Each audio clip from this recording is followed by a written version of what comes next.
Okay, so we are looking at what I like to call graph number 3. And when you start out with this, they're giving you a set of data. And one thing that students sometimes don't do is they don't read what it says there. So the first thing you need to do is organize the data into the chart here. And if you notice, they didn't give it to you in order. So what I have students do is they'll just look at this number, they'll bring it in here, then they'll look at the next number and they'll bring it in here, and it does not belong there. That to go away. So notice it says 25 mil.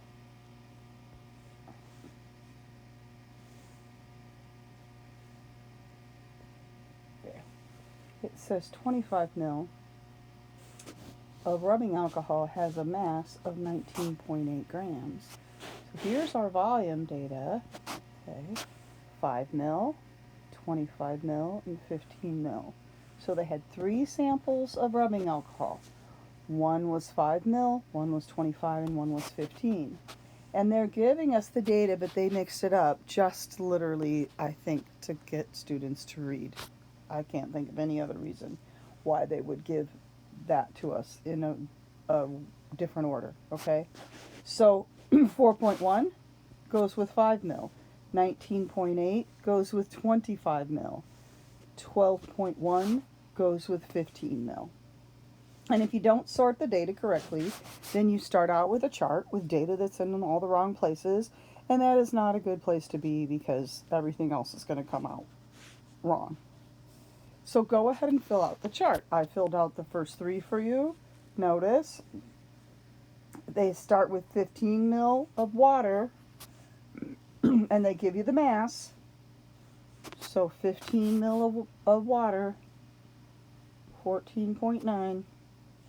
Then they give you 5. Again, why are they doing this? Just to make you read. Okay, 5 mil of water, 5.1. Fill those out. Okay, so complete your data table. That's the first thing to do. Okay.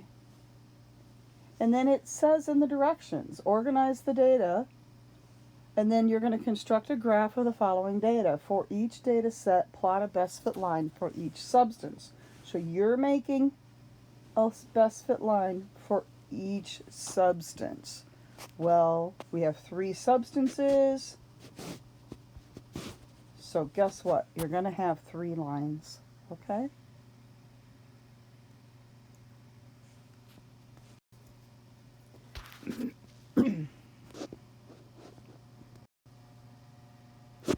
So when we look at our graph, we know that with the density graph, we have XY coordinates, and volume is on the x-axis, mass is going to be on the y-axis. So what you have is you have 3 pieces of data for the volume, and they used that for all 3 substances. So for all 3 of your lines, your x coordinates are going to be the same. They're going to be 5, 15, and 25. You're going to pair that up with the mass. So you have XY coordinates for rubbing alcohol 5 and 4.1, 15 and 12.1, and 25 and 19.8. That's going to be one of your lines. Then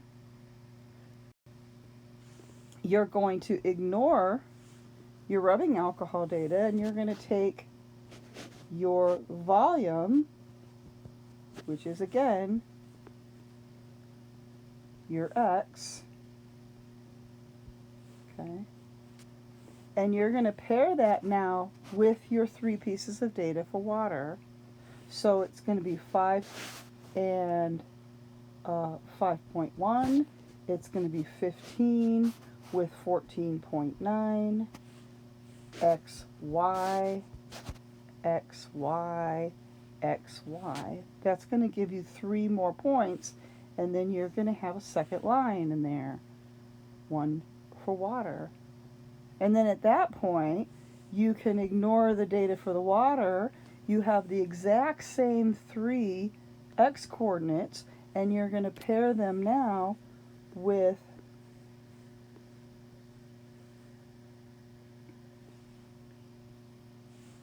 the coordinate points for the silicon oil. So you have 5 and 4.6. Okay. And you're going to take your 15 with 13.7, and you're going to have x, y, x, y, x, y, and x, y. You got your 3 points, okay? And that's going to give you a third line, okay? And that third line is for the oil. So really, when you're done, you're going to get 3 lines, and I've drawn them in my little sketch close together, and that's really not an exaggeration. They're going to end up being close together, okay? So let's take a look at how this is going to look. Take a look at your x and y axis, and always remember, where's the independent variable, where's the dependent variable, because you're going to be asked about that on a quiz. And if it asks you what axis is always going to have the independent variable, then it is a correct answer to say the x-axis. But listen carefully. If the question says, what is the independent variable? The answer is not x-axis. The answer is volume. What is the independent variable? Volume. What is the dependent variable? Mass. Okay.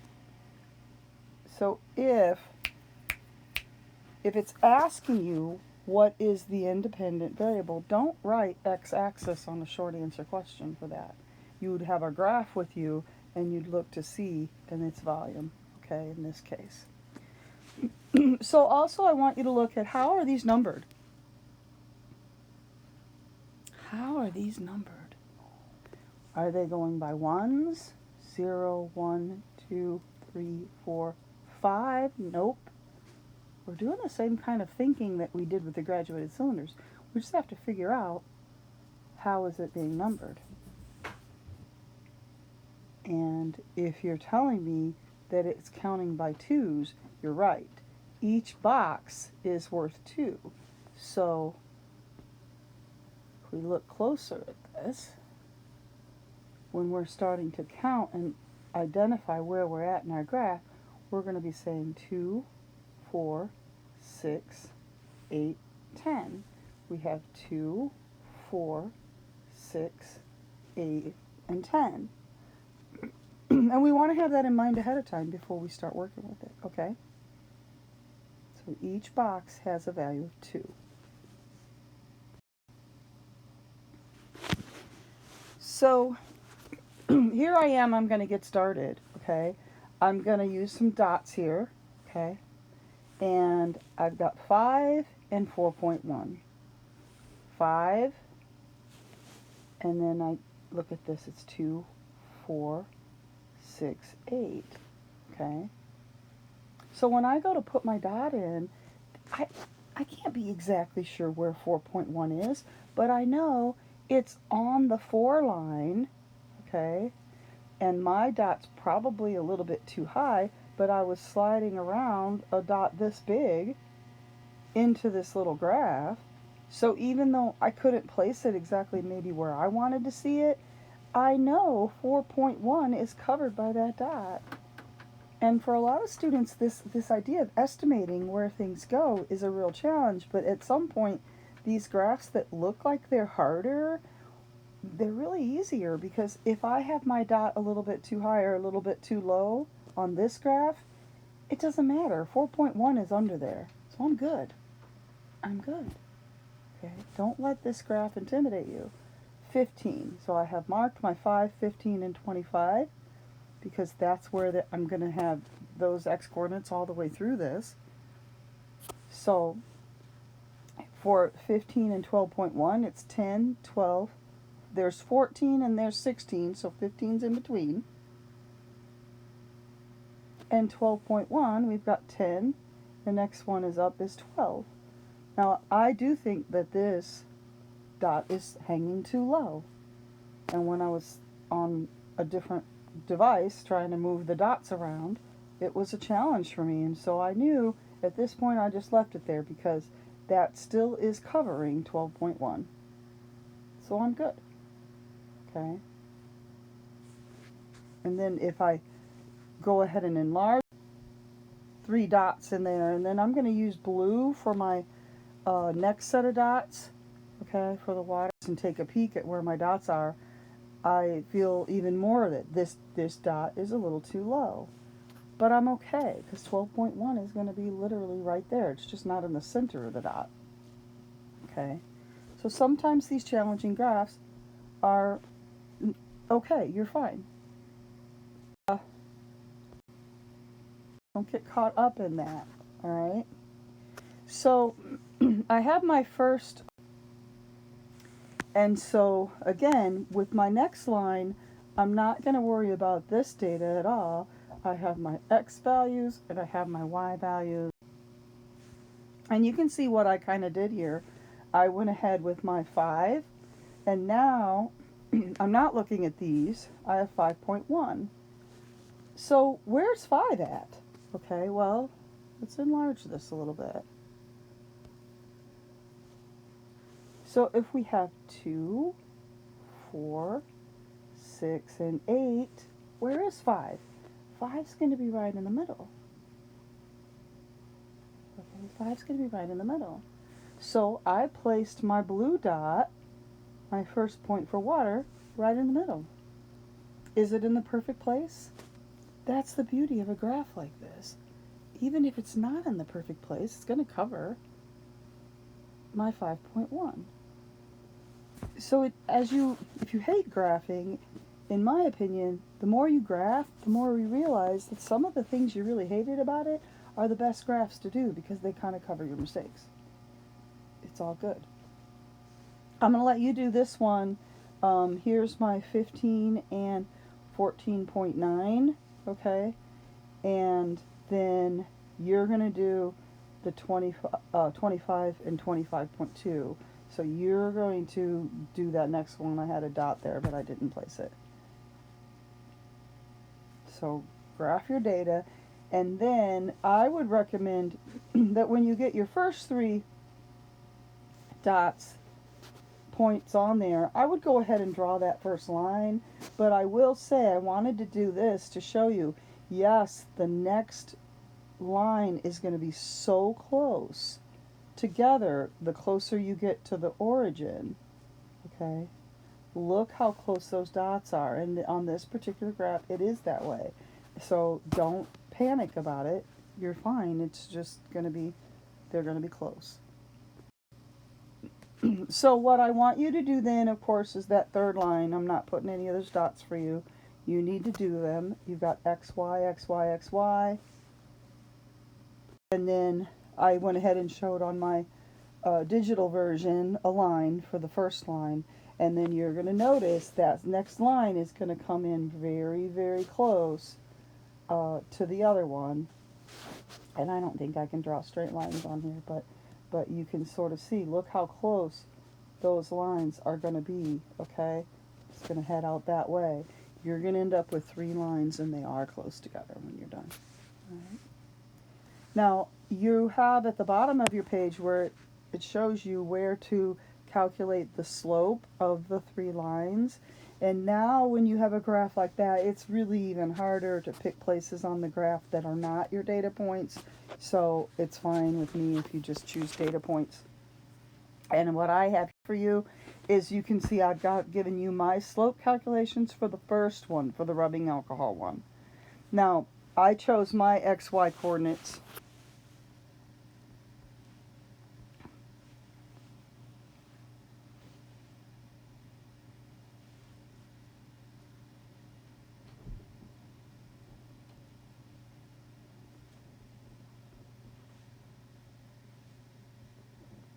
Those are the 2 points I chose, but you could choose any other two. It doesn't matter. You're going to get about the same result any way you go. Okay, that's all the hints I have for you. It's not as bad as a graph as you seem to think it is at first. You are going to get 3 lines that are pretty close there. Absolutely, your lines should go through the origin and then do your slope calculations. Again, if you don't remember your slope formula, it's y2 minus y1 over x2 minus x1. So you choose 2 sets of coordinate points and go from there.